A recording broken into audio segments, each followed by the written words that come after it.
2013 di pendidikan kesetaraan. Nah, kelas 10, 11, dan 12 pada tahun 2020 sudah memakai kurikulum 2013 yang warna kuning ya. Yang warna merah itu masih menggunakan kurikulum lama. Tetapi di SKB Kota Depok baik kelas 10, 11, dan 12 maupun paket A dan B kita sudah menggunakan kurikulum 2013 karena memang sudah ketersediaannya modul belajar yang diinformasikan oleh Kemendiknas. Berikut adalah dasar hukumnya. Permendikbud nomor 160 tahun 2014. Selanjutnya ada surat edaran Kepala Dinas Pendidikan Provinsi, Kabupaten Kota, Kepala SPNF SKB, Kepala PKBM Satuan Pendidikan untuk pemberlakuan kurikulum 13 di jenjang pendidikan non formal.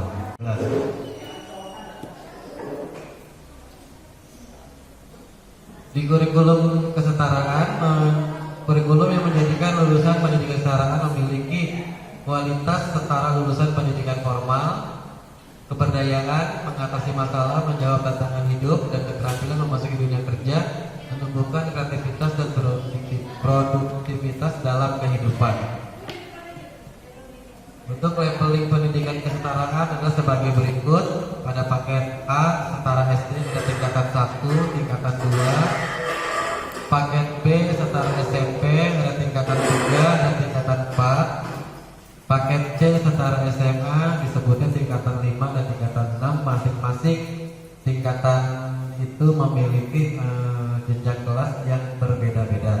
Setara SD tingkatan 1 setara kelas 1, 2, dan 3. Di sini adalah paket kompetensinya.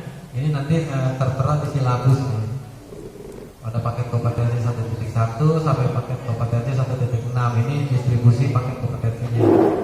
Untuk tingkatan 2 kelas 4 sampai kelas 6, paket kompetensinya 2.1 sampai dengan 2.6. Selanjutnya untuk di paket B tingkatan 3 itu kelas 7 dan 8. Tingkatan 4 itu setara kelas 9. Lanjut di paket C ada tingkatan 5 dan tingkatan 6. Paket kompetensi 5.1, 5.2 itu punya SMA paket C. Berarti kalau paket kompetensi 4.1 punya SMP kelas 9, 3.1 dan seterusnya punya SMP kelas 7 dan 8.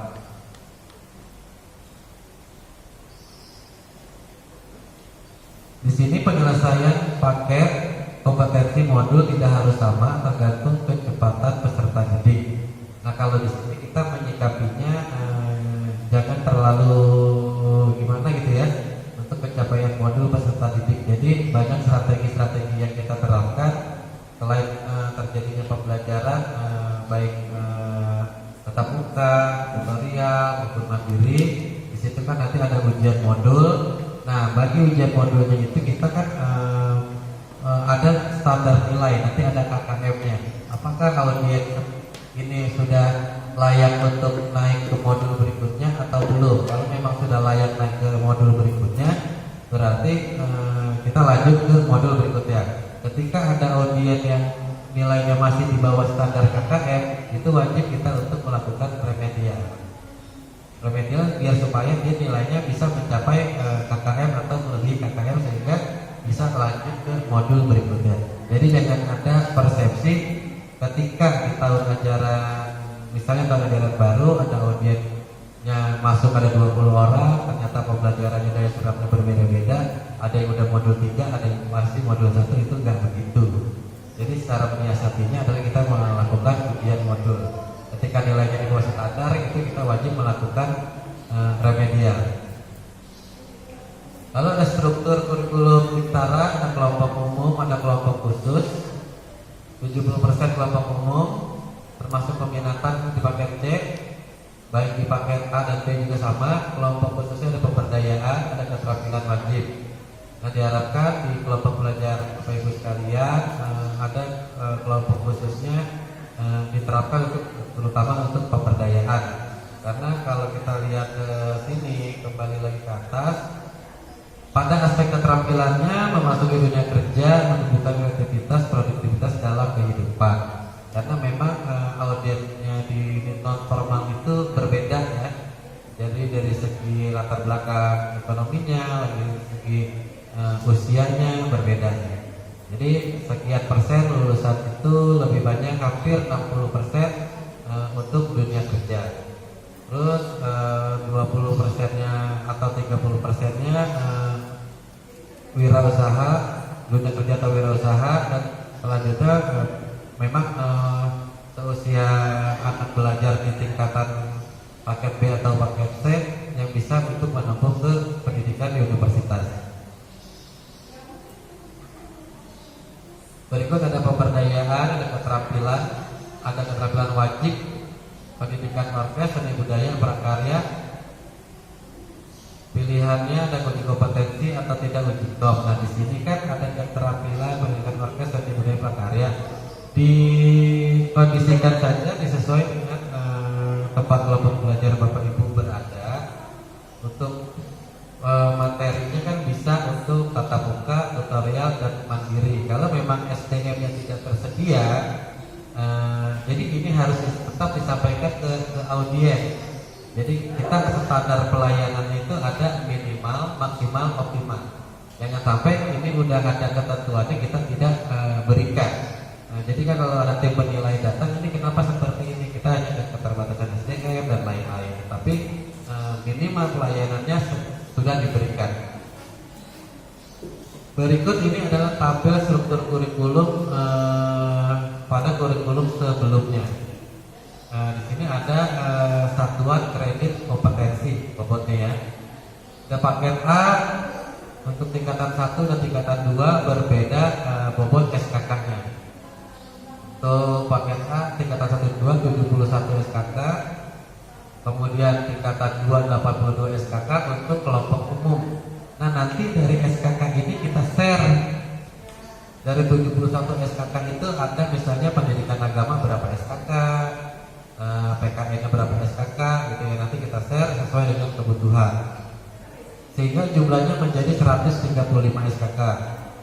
Untuk paket B umumnya tingkatan 3 ada 56, tingkatan 4 ada 27, jumlahnya 83, khususnya 24 dan 11, jumlahnya 35, di total menjadi 118. Ini satuan kredit kompetensinya. Lalu ada paket C, ini yang paling banyak di paket C. Untuk tingkatan 5, 26 dan 14. Untuk kelompok umumnya ya. Di sini kalau di paket C ada peminatan. Jadi peminatannya itu disesuaikan dengan keadaan di kelompok belajar masing-masing, apakah ada layanan berkaitan IPA, IPS, atau bahasa. Lanjut kita masuk ke pemetaan SKK. Mengapa SKK harus ditetapkan? Pengembangan silabus dan tulisan RPP membutuhkan informasi alokasi waktu. Alokasi waktu diperoleh dari bobot SKK. Alokasi waktu pembelajaran adalah beban belajar berasal dari bobot SKK yang dikonversi ke dalam satuan jam pelajaran atau satuan menit. Penyusunan jadwal pembelajaran mingguan di satuan pendidikan. Kelompok, kolom laporan hasil belajar, terdapat kolom SKK dan harus diisi. Beban belajar K13 tetap menggunakan SKK, satuan kredit kompetensi. Tatap mukanya 1 jam pelajaran, 1 SKK tutorial, 2 jam pelajaran, 1 SKK mandiri, 3 jam pembelajaran. Nah, disajikan itu pada setiap kelompok dan tingkatan, belum didistribusikan pada setiap mata pelajaran, dan belum ada pemetaan SKK. Berikut adalah acuan pemetaannya ya, sebagai berikut ya.